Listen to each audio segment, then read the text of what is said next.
Ratchet and Clank Rift Apart is such an astoundingly great video game that not only pushes the series into bold new sorry about that. I mean, Ratchet and Clank Rift Apart is such an incredible video game that pushes the franchise in bold new directions with the inclusion of Rivet, the new playable Lombax protagonist who travels parallel with Ratchet to save the galaxy, but also pushes the PS5 forward in a way that we haven't really seen before. And Insomniac might have just taken the first steps into the next generation of gaming. Yikes!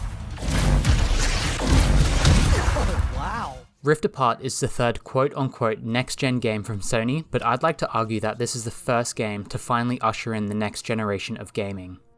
See, Demon's Souls was a tech demo of sorts for the PS5, showing off what the extra T-flops could offer in raw graphical processing power, but it didn't advance gameplay in any meaningful way or take advantage of the SSD, besides the near-instant fast travel of course. But even then, that feels more like a quality of life improvement rather than a next-gen feature. It also didn't utilize the DualSense controller, which is something unmatched in the gaming industry. Then you have Returnal, Sony's second AAA PS5 exclusive, which went in the opposite direction, taking full advantage of the cutting-edge DualSense controller, helping to transform gameplay from something seen and played into something that is also felt. But its visuals, while often striking due to its breathtaking art direction, didn't really feel next-gen. Both Demon's Souls and Returnal are incredible games and deserve to be in every player's PS5 library, but do I personally think they're system sellers? Well yes, I do, but I also think they could have their resolution and graphics decreased, rework the use of the DualSense controller, and port these two games to the PS4, and ultimately they would be quite similar. He has planned. It cannot be. But then here comes Insomniac with Ratchet and Clank Rift Apart, bolstering utter jaw-droppingly gorgeous visuals, a true proper ray tracing mode that would go toe-to-toe with the best ray tracing enabled games out there, and gameplay that is purposely designed around the industry-leading SSD inside the PS5. And it's this little hard drive right here that makes this the first next-gen showcase. No matter how many dials you turn down, or slight shifts to gameplay mechanics you make to compensate for the controller, you'll never be able to get moments like this on the PS4.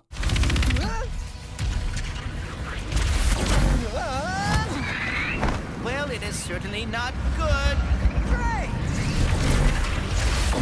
Where are... It's moments like this that always hit on every level possible. Visuals are top tier and utterly gorgeous. There are just so many moments in this game that you won't be able to believe how this is actually running on a console. Immersion during these moments is at its peak thanks to the electrifying sound design and brilliant voice work by everyone involved. But it's really the motion going on in scenes like this that makes these moments so great and unforgettable. And the rapid pace is thanks to the SSD, allowing you to jump between different parts in the scene and different worlds at an instant. They're truly spectacular and we'll talk more about them later in the review. Okay, that preamble might have been a little long-winded, but I really wanted you to be able to see where I'm coming from and how I'm going to structure the rest of this review, because it's a point I'm going to come back to often. That being the visuals, set pieces, and the SSD, and it's also going to help back up my biggest criticism with Rift Apart. So with all that said, you now know I love this game, you know that I think this game is both a technical and design showcase for next gen, and what we have in store for us in the coming years. Now let me tell you in far more detail why I love this as much as I do. And if you enjoy the video, please leave me a like and consider subscribing.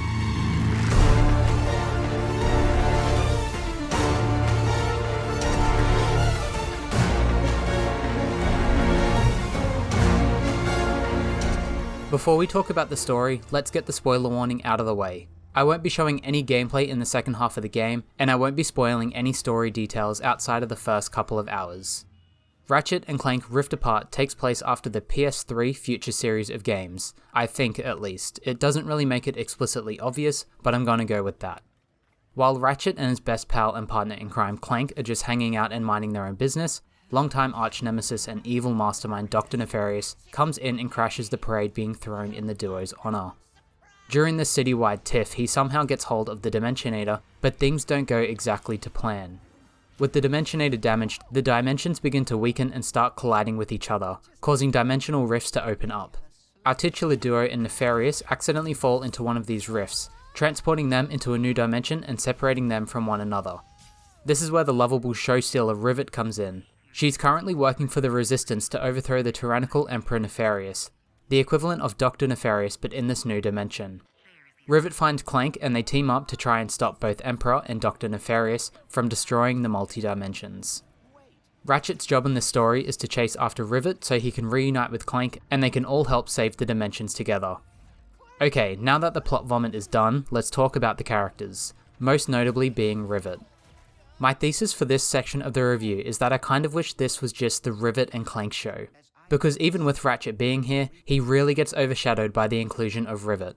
And that's not because he's written poorly or anything like that, it's because he doesn't really have much room to grow. He's not a very ambitious character and he has no real wants or needs. His only real character goal outside of the main plot is wanting to find the Lombaxes, which is the same goal he had over a decade ago. He feels like he's plateaued, like he's got nowhere to really go, and I think Insomniac had the same thought and that's why they brought in Rivet. She's such a great character with a personality that leaps off of the screen. From the initial but short-lived introduction she has with Clank, you know you're going to end up loving her, and you most certainly do. Since Rivet is Ratchet's dimensional counterpart, you would expect her to be a carbon copy of Ratchet, but she's very much not. I wouldn't call her dark or self-serious, as every scene with her had me smiling from ear to ear, but she's not as optimistically naive as Ratchet is. Her life has gone down a very different path to Ratchet's, and this is brilliantly represented in her character design and overall state of her dimension. As for her design, it's just so good. From her weapon of choice to her kind and lovable face or robotic arm that has left her battle-hardened and resentful towards robots. I won't speak too much on her anger directed at robots, but it does show a brief oversight regarding her first interaction with Clank. If she doesn't like them, then why does she team up with him so quickly, and without asking any questions? Gripe aside, and one more rushed moment like this towards the end of the game, the character relationships and more impressively Rivet are written so incredibly well. The last note I have on Rivet is her character arc and journey is the best I've seen from Insomniac, and that's including both of the Spider-Man games. They have nailed the balance of seriousness, character traits, and a lovable personality that keeps you engaged and grinning for the entire adventure. Because of how well written Rivet is, and her unique relationship with Clank, is why I would have preferred this to have been Rivet and Clank rift apart. Nevertheless, the story, characters, and interactions are written so incredibly well that any downsides are clearly outweighed by all the good stuff. Which is a real surprise for me because Ratchet 2016 couldn't have been more opposite.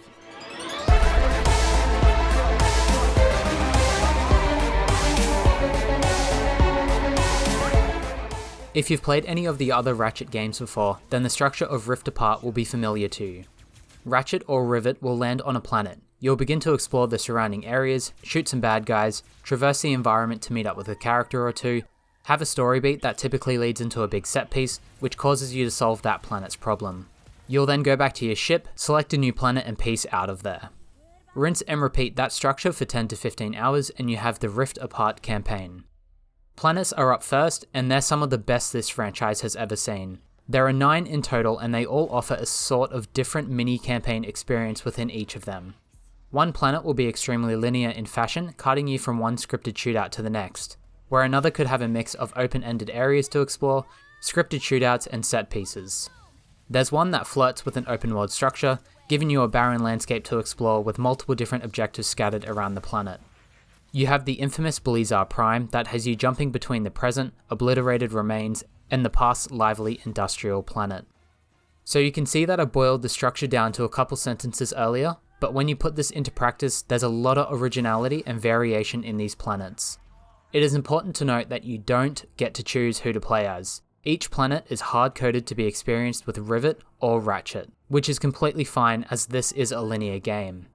Having the option to choose would have been nice, but this likely would have made the scope of the game far larger than Insomniac would have wanted. But maybe they'll do this for the next game, then I can really get the Rivet game I'm itching for. The level design here is probably the best Ratchet has ever seen. The areas tend to be much larger than previous games, and they also have a lot of verticality to them. This really makes the exploration engaging, as secrets are hidden well throughout the planets. And since it's fun to explore, it doesn't hurt that Rift Apart also has some of the best secret rewards in any game of the last decade. Upon finding a certain amount of golden bolts, which are Rift Apart's main collectible, you'll unlock a slew of skins for Ratchet's wrench and Rivet's hammer, different skins for their ships, visual filters that alter the picture of the game, an RPG mode that reveals the amount of damage you're dealing to your enemies, a setting that sprays confetti from your enemies when you hit their weak spots, and a whole lot more. It's refreshing to see this stuff in a game again, and it adds a lot of encouragement to explore every inch of a planet. Golden bolts aren't the only secrets hidden in Rift Apart's planets. The biggest new addition are the rift tears strewed around all the different planets. These are blue dimensional shifts that make you feel like you're Alice in Wonderland going into the looking glass. A brief tap of the L1 button will open up these rifts, and when you're inside, you'll be presented with a traversal challenge, and sitting at the finish line is a new piece of armor that you can equip, changing the appearance of both Ratchet and Rivet. Insomniac has also given the player a lot of different traversal and mobility options. On the basic end is the newly added sprint button. Then there's Magna Boots that make a return from the PS3 games, helping you traverse large open areas in a fraction of the time that running would. The swing hook makes a return, which is a staple in the franchise, and about halfway through you'll gain access to a new, more powerful swing hook which helps to produce some of the best set pieces I've ever played in a game. And last but not least are grind rails that are used in certain set pieces and different parts of planets. But the two big additions are the phase dodge, which is predominantly used for combat as it allows you to dodge enemy projectiles and melee attacks, but it is very handy when wanting to cover a short distance quickly when traversing the environment. More importantly is the rift tether mechanic I mentioned earlier, but instead of the big puzzle rifts, you'll also find smaller ones around the environment, and interacting with them will instantly teleport you to their location, adding more movement to both combat and traversal. Needless to say, Rift Apart offers the best set of planets the series has to offer, the best rewards so far with the use of golden bolts and armor sets, and the best mobility and traversal in any Ratchet game.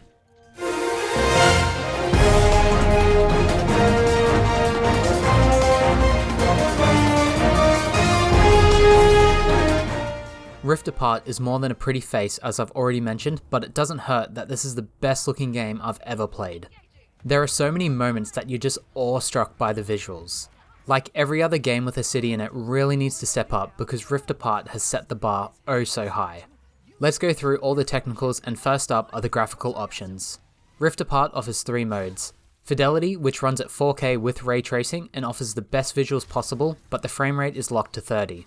Performance without ray tracing, which runs at 60 FPS and has a lower resolution compared to Fidelity.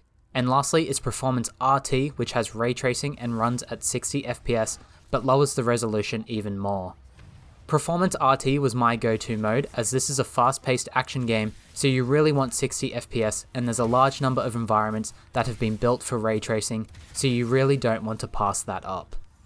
Most interestingly though, is I actually switched to Fidelity halfway through the campaign to see how it played, and after 15 minutes I didn't notice the frame rate difference and kept playing on Fidelity until the credits rolled.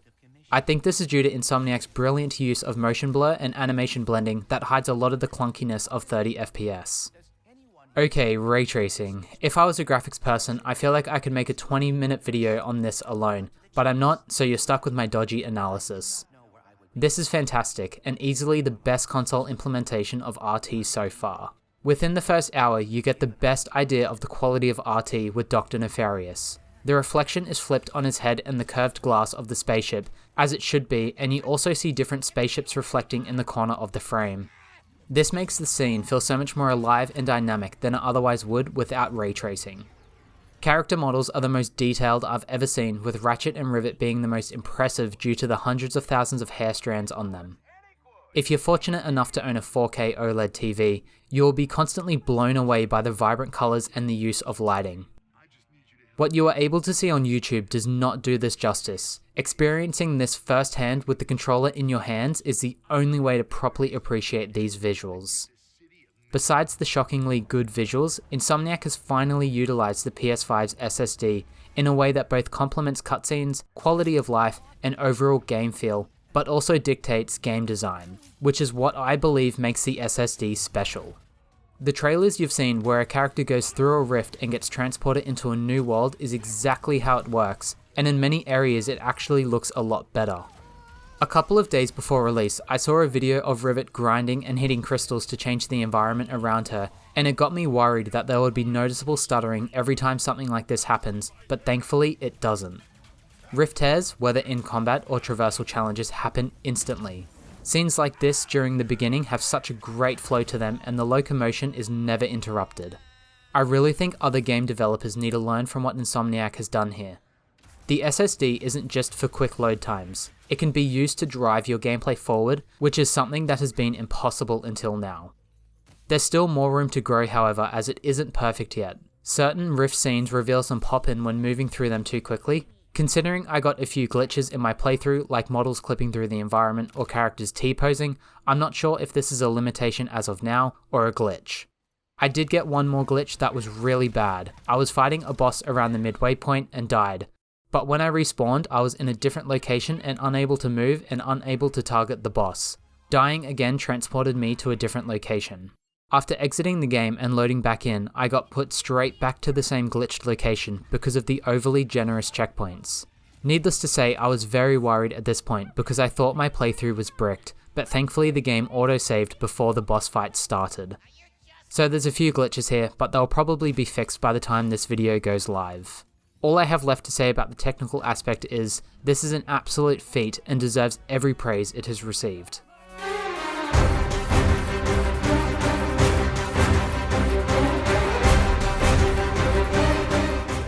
Gameplay in Rift Apart is quite good.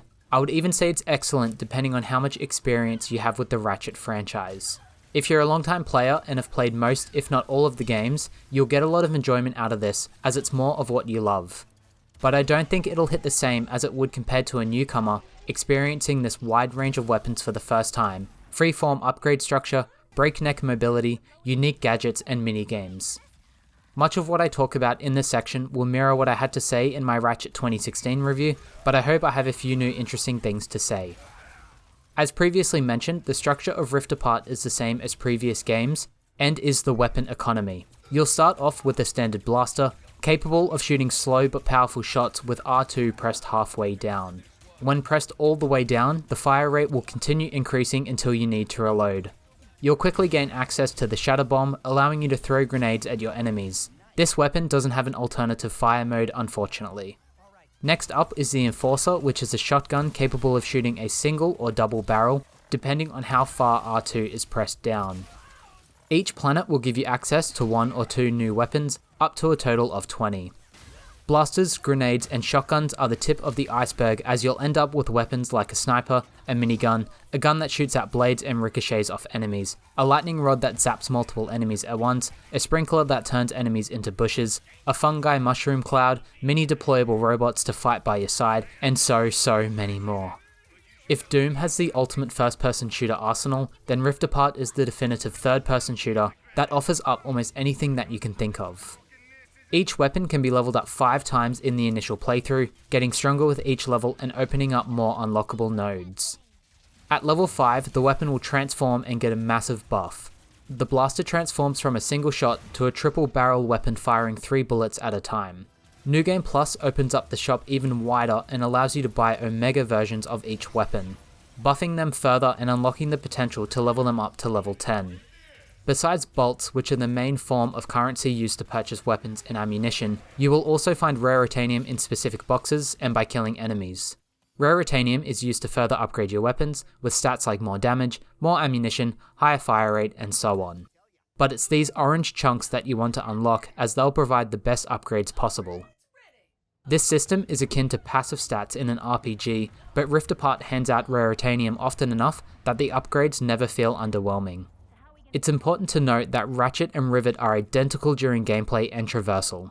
When you purchase a weapon on Ratchet, the next time you play as Rivet, you'll instantly have that weapon in your inventory with all the same upgrades and unlockables. This is the same for all of the gadgets you'll unlock during your journey.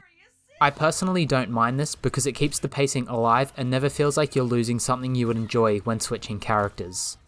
Between gameplay, traversal, and set pieces, Rift Apart utilizes minigames to help break up the pacing and keep you engaged with enough interesting systems. Clank's sections are entirely puzzle focused, which I am really thankful for because I've always disliked his combat. Rivet at a few points gets to hop onto this dragon looking thing to fly around and shoot, but I always found it quite clunky and uncomfortable to control. Glitch is a new sub-character that Ratchet has, and it allows you to hack into control panels and destroy viruses' nests.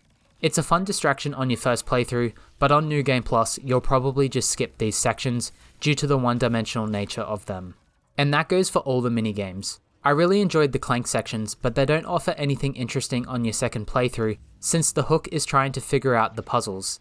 And I really disliked the dragon sections, so that's a bummer. This isn't anything new for Ratchet, and I believe they have always struggled with the minigames.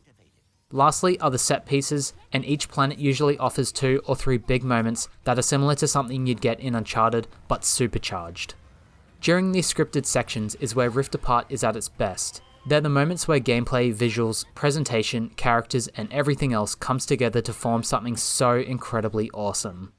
My favourite has to be with Ratchet and Clank going up against a giant robot of destruction. It's just so memorable that I won't be able to do it justice by explaining it. You'll just have to experience it yourself. Rift Apart has the best gameplay in the entire franchise, but it's not the reason why I'll remember this as one of the best shooters of all time. And with that, it's time to wrap this review up and talk about my biggest criticism. My biggest disappointment with Rift Apart is that combat hasn't evolved in the same way everything else has. Combat here has advanced in a lot of visual and cosmetic ways, but hasn't progressed mechanically in any meaningful ways. And that's not saying it's bad, that's not what I'm saying at all. What I am saying is if you look at every piece of Rift Apart and compare it to the older games, everything has J-curved so hard that you visually see the evolution of the design work. Visuals have been ratcheted up 10 notches. They're on a different planet, and that can be said for any game being compared to this. The visuals here are proper next-gen visuals. There's almost nothing capable of matching these insanely good graphics at the moment.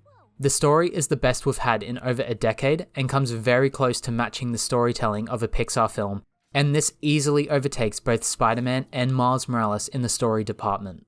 Set pieces are without a question the best in the Ratchet franchise, but Rift Apart also offers some of the best I've ever experienced. The scene on Torrent 4 with the gigantic robot will forever be in my memory due to the spectacle, visuals, and writing. Rivet has breathed new life into this franchise and has reinvigorated my interest and want for more Ratchet games. When you compare all this incredible progression with the minor advancements made to combat, you can start to see my disappointment. The most notable update is with the rift tears in combat, which lets you change up your positioning in an instant, but your decisions in combat don't change around this addition. There's some extremely minor DualSense implementations, but again that doesn't change combat in any meaningful way. Moment-to-moment combat is the same as it has been since Tools of Destruction in 2007, but now it looks and sounds prettier. None of this is a negative though. Ratchet and Clank's gameplay has always been superb, it just isn't moving forward in a way that I'm looking for. There's a conversation in the Ratchet community regarding the platforming nature of these games. Looking back at the PS2 games, it's quite obvious that they're third-person platform shooters, and platform deserves to be in the genre line. But each title since Tools of Destruction has stripped back the platforming more and more, shifting the genre to a third-person shooter, and you need look no further than the battle arena in Rift Apart. It's just a flat area with very little verticality, platforms to jump between, or environmental hazards. Whereas the earlier games have lava destroying platforms, blades coming out of the ground causing you to have to watch where you walk, and arenas that would flip onto their sides, changing how the battle was dealt with. That's probably the most obvious example of the shifting design choices surrounding combat. I really hope the next game in the franchise brings back the platforming elements, because Ratchet and Clank is one of the only franchises doing this type of thing.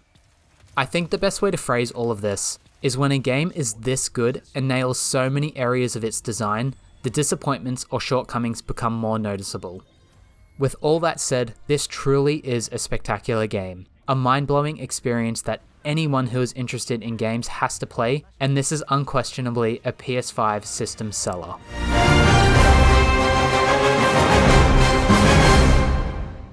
Alright, thanks for watching another review. This one took a bit longer than usual. I got a job about a month ago, so my time has been far more limited, and I put out a video just over a week ago to fill the void between video reviews. I hope this one was worth the wait, and I hope you like it. Don't forget to like and subscribe, and I'll see you next time.